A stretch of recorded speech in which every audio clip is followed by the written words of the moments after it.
Today is Sunday, so lalabas kami. And this is also my first time na mag-vlog. And bahala na. Actually, nakakita kami ng bowling sa may left side na naglalakad kami. Then, I convinced her na mag-try kami kahit hindi naman kami kagalingan.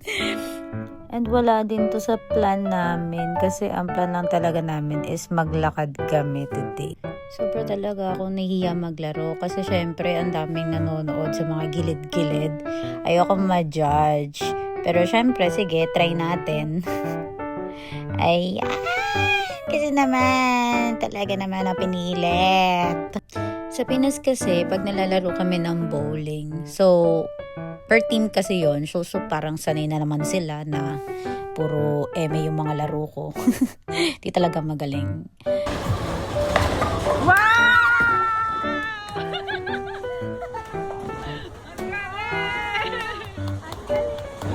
Oh, in fairness, nakachamba ako ah. Okay, next naman si Janice.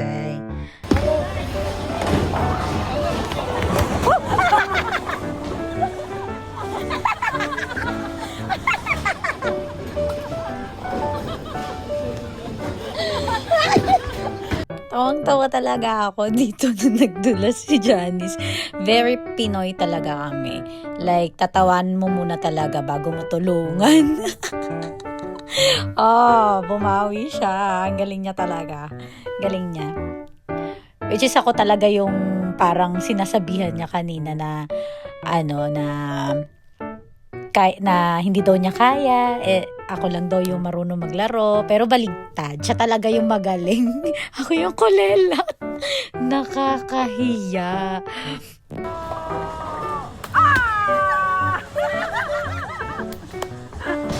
Wow!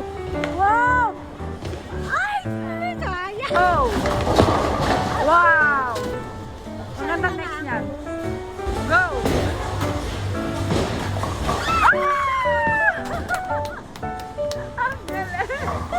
Ano bubuhay? Anong dadalawa lang tayo? Sila kasi ang dami nila. Oh, tayo. Ito lang. Dalawa lang.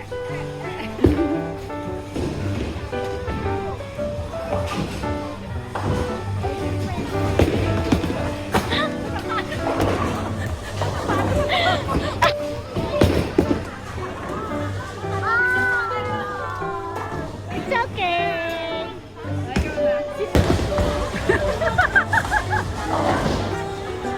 Go, go, go, go, go.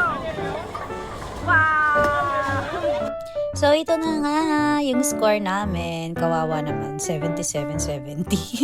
Pero in fairness, nag-enjoy talaga kami. One game lang yung in-avail namin kasi sobrang nahihiya nga kami kasi dadalawa kami. Next time, ayain namin yung friend namin na isa pa.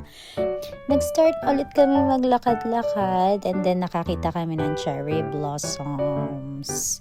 Ayan, o diba, nakaabot pa kami. Kasi mostly wala na yung iba eh. And dito na nga kami napatambay kasi ang ganda talaga ng cherry blossoms.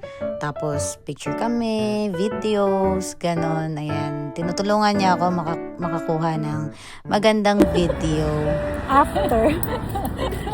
Yan. Dami tuloy.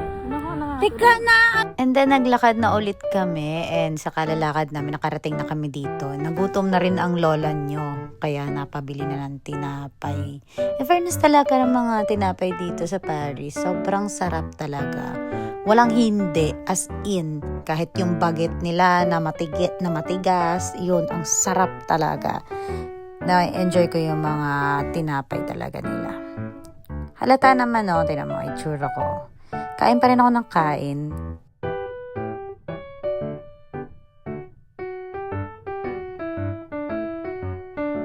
Sabi ko dito ayoko na mag-picture kasi medyo mainit eh. Pero todo posing din naman ako. So tuloy lang ang lakad namin ulit. Kasi nagbubuo kami ng 10K steps. Kaya talaga lumabas kami ngayong Sunday.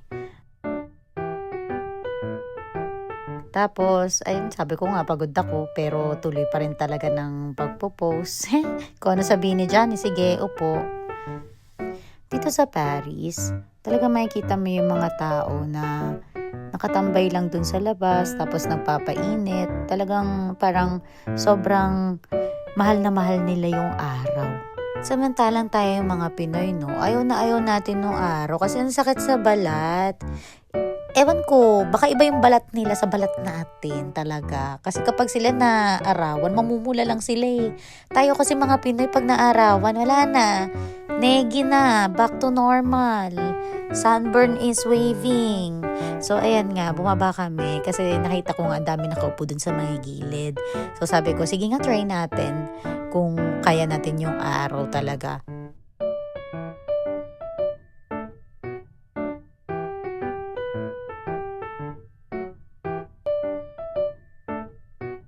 So, yun na nga, hindi kami nakatagal. Siguro mga 2 to 5 minutes lang yata kami nagtagal dun. Kasi ang init eh, hindi ko kaya. Ang sakit sa balat talaga. So, pumunta naman kami dun sa may bridge. Ayan.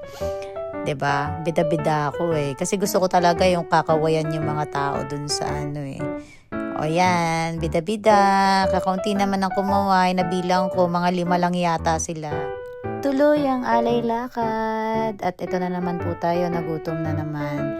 So, bumili na naman tinapay. Nakakaloka.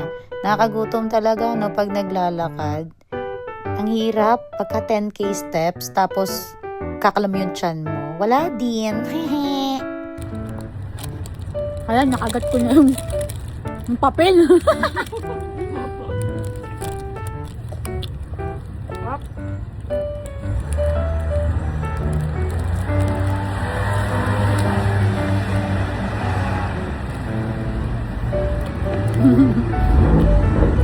Tapos nung naglalakad kami papuntang park, nakakita kami nito.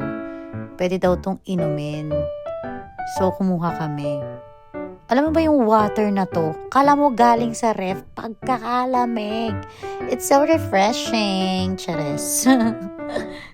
And nandito na kami ngayon sa park. Ayan, in fairness, ang daming tao. Ito yung mga gusto kong makita. Yung may mga maraming tao, tapos may mga naglalaro. Ayan, para hindi ka ma-bored, diba? Ang sarap lang pumunta sa park kapag ganyan.